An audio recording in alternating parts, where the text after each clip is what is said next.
तलाक की बात आज पूरी तय हो चुकी थी। प्रातः ही दोनों बच्चों को मसूरी के स्कूल में भेज देना है। वह दोनों खूब खुश है कि प्रातः ही मसूरी जा रहे हैं, जहां उनके इतने सारे मित्र पहले ही चले गए हैं। उन बेचारों को क्या पता कि उन्हें मसूरी भेजने के निर्णय के साथ ही उनके माता पिता भी अलग हो रहे हैं। उनका यह घर हमेशा के लिए छूट रहा है। इस समय पत्नी भी ऊपर के कमरे में नहीं है, वह शायद नीचे कहीं अपना कुछ सामान ठीक कर रही होगी। सब सोच विचार कर ही हम दोनों ने ये फैसला किया है। दोनों बच्चे मसूरी में पढ़ेंगे और खर्च मैं भेजता रहूंगा। छुट्टियों में वे आधा समय मेरे पास रहेंगे और आधा समय माँ के पास। हम दोनों प्रातः ही घर छोड़ देंगे। मैं तो चला जाऊंगा विनय नगर में एक मित्र के घर पेन गेस्ट की तरह, और पत्नी चली जाएगी अपने स्कूल की क्वार्टर में, जहां वह साथ ही हॉस्टल की मेन का कार्य संभाल सके। पत्नी को भी मैं आर्थिक सहायता देने का इच्छुक था, पर उसके स्वाभिमान को चोट पहुंचती। वैसे मैट्रन एवं अध्यापिका के नाते उसे इतना वेतन मिल जाता है जो उसके लिए काफी है। आज की रात इस छत के नीचे हमारे परिवार की अंतिम रात थी। मैं इस घर को रख सकता था, पर इसके साथ विवाहित जीवन के 11 वर्षों की इतनी स्मृतियां जुड़ी हुई है कि इसे छोड़ देने का निर्णय करना होगा। हम पति पत्नी दोनों कोई छोटे बच्चे नहीं हैं और न ही भावुकतावश अलग होने का निश्चय किया है। तलाक की बात पहले भी 1-2 बार उठी। हम दोनों ने इन पहलुओं पर विचार किया है। एक ही टूटे हुए शीशे में मूंग देखते रहने की बजाय टुकड़ों में सूरत देखते रहना कम कष्टदायक है। पर वर्षों के साथ की बात याद करके हम अलग होने का साहस नहीं कर पाए। इस बार हमने पहले ही तय कर लिया था कि भावुकता के वश में होकर नहीं विचारेंगे। जब ऐसी बातें उठेगी यही सोचेंगे कि वह दिन कितने अच्छे थे, पर अब नहीं निभती है तो जबरदस्ती किसी मुर्दे को घसीटने से क्या लाभ। दोनों एक दूसरे से बेइंतहा प्रेम करते थे, लेकिन जिस तरह आईना पुराना होने पर धुंधला सा हो जाता है, उसी तरह शादी के 11 वर्षों ने हमारे प्रेम के आईने को धुंधला कर दिया था।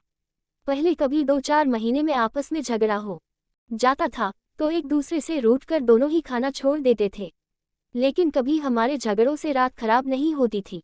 रात को हम अलग अलग तरफ मुंह करके लेटते और अंत में मुझे या रेखा को हार मानकर एक दूसरे के पास आ जाना पड़ता। लड़ाई के बाद यह संधि का हर क्षण इतना मज़ेदार होता था कि कभी कभी उसका आनंद लेने के लिए रेखा से झगड़ा मोल लेने का जी चाहता था, लेकिन फिर झगड़े जल्दी जल्दी होने लगे। कभी मैंने साग तरकारी में नमक ज्यादा होने पर रेखा को जली कटी सुना दी, तो कभी रेखा ने बाजार से कोई चीज खरीद कर न लाने पर मुझे आड़े हाथों लिया। जब से 2 जुड़वा बच्चे हुए थे, रेखा उनकी देखभाल मुझसे ज्यादा करने लगी थी। कुछ दिन तो मैं ये सोचकर चुप रहा कि छोटे बच्चे हैं, उनको माँ की देखभाल की पूरी आवश्यकता है। लेकिन जब बच्चे बड़े होकर स्कूल जाने लगे, तब रेखा के प्रेम में वह पहले जैसी बात नहीं पाई। मुझे ऐसा लगा रेखा का वह पहला प्रेम बनावटी था। शायद शादी उसने मुझसे सिर्फ संतानोत्पत्ति के लिए ही की थी, या फिर मेरा उसका प्रेम गृहस्थी का बोझ संभाल नहीं सका था। कारण कुछ भी हो, आज हमने फैसला कर लिया है कि अलग अलग हो जाने में ही हमारी भलाई है। ऐसा लगता है अगर हम ज्यादा दिनों साथ रहे तो किसी दिन हमारा कोई भी मामूली झगड़ा बढ़कर बड़ा भयंकर रूप धारण कर लेगा और उसी वक्त हमें मनमुटाव के कारण शत्रुओं की तरह एक दूसरे से अलग होना पड़ेगा। इससे कहीं अच्छा है कि हम दोस्तों की तरह राजी खुशी एक दूसरे से अलग हो रहे हैं। मैं कमरे में बैठा सोच रहा हूँ और अंधेरा बढ़ रहा। मैंने बत्ती जलाने का प्रयत्न भी नहीं किया, लेकिन यह घर है कि अपनी बातें बंद नहीं करता। इसकी दीवारें जोरदार शब्दों में बोलती तो मैं उतने ही जोरदार शब्दों में उत्तर देता, पर इसकी दीवारें तो केवल धीमे स्वरों में फुसफुसाती हैं। मेरा मन कहता है कि घर तो केवल बेजान ईंटों और लकड़ी का एक भवन है, पर तब भी मकान खामोश नहीं होता। मैं उठकर चहलकदमी आरंभ कर देता हूँ, शायद फुसफुसाहट बंद हो जाए, पर कमरे में मेरा और पत्नी रेखा की हंसी का स्वर गूंजता है, वैसा ही जैसा हमारे जुड़वा बच्चे होने पर उसका नाम सोचते सोचते हंस पड़ने पर गूंजा था। मैं लपककर दूसरे कमरे में चला जाता हूँ। यहाँ चारपाई पर नन्हे बच्चे को हंसी का स्वर गूंज रहा है। उधर मुड़ता हूँ तो मेरी कुई, जिस पर बैठकर न जाने मैंने पुस्तकों द्वारा किन किन नगरों की सैर की है, कैसे कैसे पात्रों के दुख सुख में हिस्सा बटाया है। ये क्या बेवकूफ़ी है, मेरा मन मुझको समझाता है ये केवल एक घर है, बेजान ईंटों और लकड़ी का घर। यह कोई स्मृतियों का संग्रहालय नहीं, लेकिन घर भी मानो तो खिड़कियां मुझे यूं देखती है मानो घर को आंखें हो। मेरी बेवफाई को ग्लानि एवं क्रोध से देख रही है। फूलों की सुगंध से कमरा महक उठा है, पर देखता हूँ अपने नित्य के स्थान पर फूलों के गमले में मुरझाए हुए फूल झूल रहे हैं। इस कमरे में बैठकर न जाने कितने गीत गुनगुनाए हैं, कभी बच्चों को बहलाने के लिए, कभी मेरी फरमाइशों को पूरा करने के लिए। क्या उनका संगीत इन दीवारों का रंग बदलकर उसके नीचे बंद किया जा सकता है? घर का क्या दोष, हम चारों की प्रतिदिन की बातें, एक दूसरे को प्यार क्रोध, एक साथ सुख और एक साथ तय की हुई मंजिलों की छाप, उनकी प्रतिध्वनि ही तो दोहरा रही है ये दीवारें। स्मृतियां चारों ओर से घिरी जा रही हैं। जब विवाह के पश्चात हमने यह घर किराए पर लिया था, तो अगले दिन हम दोनों पति पत्नी इसके हर कमरे में गए, आलिंगनबद्ध होकर कमरे की दीवारों को अपना साथी बनाया था। इसी घर में 2 छोटे छोटे बच्चों का प्रथम रुदन सुना था, उन्हें सुरक्षा प्रदान की थी। इसी घर की ओर हर सांझ लौटते समय मेरे रुके कदमों में तेजियां आती थी। भावुकता में आकर मैं घर के हर कमरे में घूम आया और चारों ओर से घिरी आती स्मृतियों को भगाने के लिए मैंने सामने का द्वार खोल दिया।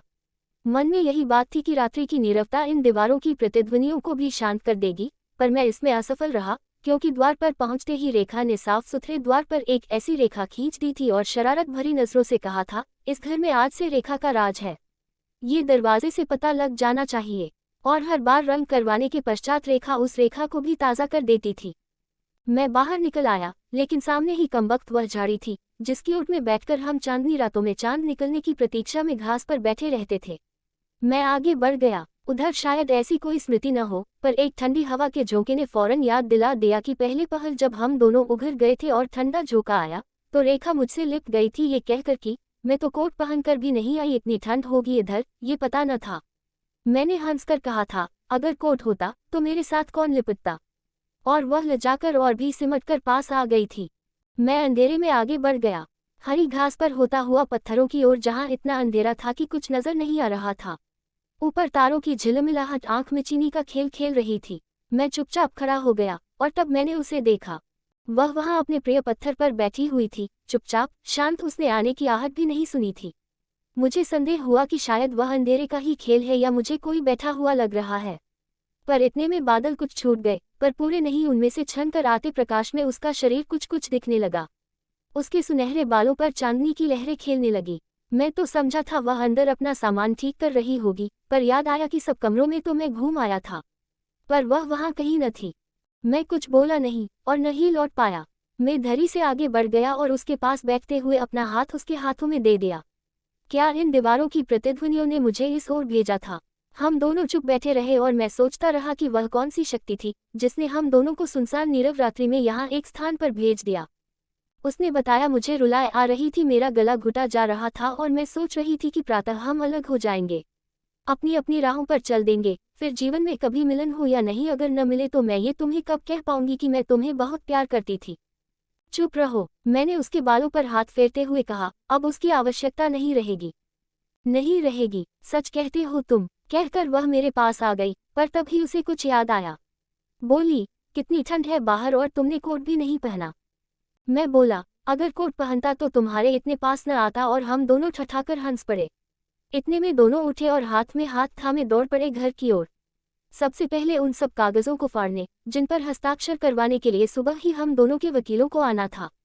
पर रास्ते में दरवाजा पड़ गया और रेखा ने मेरा हाथ पकड़कर मुझे खींच लिया और दरवाजे पर खींची हुई रेखा को अपने नाखून से और भी गहरा कर दिया। ऐसे ही वीडियो देखने के लिए हमारे चैनल को लाइक एंड सब्सक्राइब करें। Thanks for watching.